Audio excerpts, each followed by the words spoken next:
In today's video, we're going to learn how to use guides, grids, and rulers to work with layouts in Photoshop. Guides and grids are just imaginary lines that allow you to visually space things out in Photoshop, but these lines do not actually print once you're done with your document. And rulers allow you to measure out your document. It's also where you access your guides from. In order to use guides, I have to first open up my rulers. There are two ways of accessing rulers in Photoshop. The first being under the View menu and Rulers. Or if you notice here, Command R will also pull them up. Now I have rulers on the top and on the left. Right now they're in inches because it's an 8.5 by 11 document. But let's say I needed to change them. If I right click on my ruler, I have the option of swapping my units of measurements. I'm going to keep this as inches though. Now in order to make a guideline, I have to drag from my rulers. You notice my mouse changes from the move tool to just a plain old black arrow. If I click and drag downward, I'm creating a guide. So I'm going to bring my guide around here, and you'll notice it's a bright blue line. In order to make vertical guides, I have to click and drag on this side of the ruler. I'm going to drag mine here. Let's say I made a mistake and I wanted this guide to be a little further to the left. I have the option of using my move tool to hover over my guide, and you notice my mouse changes to a left and right arrow. That means I can access the guide and kind of move it in whatever direction I need to. So I'm going to move it and butt it up against this paragraph because I want this image, this icon, to be lined up. So I'm going to go into my Layers panel, find my profile icon, and move it to this line, which is nice and neat for me.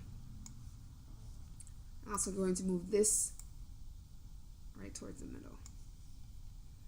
All right, that's guidelines. Let's say I accidentally move them because I'm just tinkering around with my document, and I don't want that. I want to make sure they don't move. I'm going to undo. There's a way of locking your guides. It's also under the View menu. You can lock them. Let's say I don't need them anymore. I can go back. I can clear them. Now this document is 8.5 inches wide. If I wanted to find my direct center without trying to eyeball it, I can also place a guide directly at whatever location I want in my document by going to View and clicking New Guide. New Guide allows me to place a horizontal or vertical guide at whatever position in the document. So I'm going to put it at 4.25. When I do that, it gives me a nice guideline directly in the middle of my document. Now the last thing to know is that sometimes you're working with documents that are similar in color to this bright neon blue, and sometimes it's hard to see your guides. In order to remedy that, you can change your settings. If I go to Photoshop and Preferences, I can access Guides, Grids, and Slices. And here I can control the color of my guide. So if I don't want them to be cyan, let's say I want it to be a light red.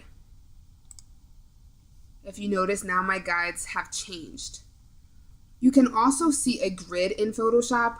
I don't find them as useful as guides, but if you wanted to see that, you can go to View, Show, and Grid. And you'll notice that Photoshop will provide a grid of evenly spaced out lines throughout your document. Most of the time I find this too visually cluttered for me, but if this helps you space things out a certain way, by all means do so. I'm going to swap these off though. The way you swap them off is if you go to View, Show, you just unclick Grid. Now for today's activity, the document you have looks much messier than this document here. Your task is to use guides, grids, and rulers, whichever you need, in order to have it all aligned nice and neatly. I will provide a before and after image so you have something to compare it to.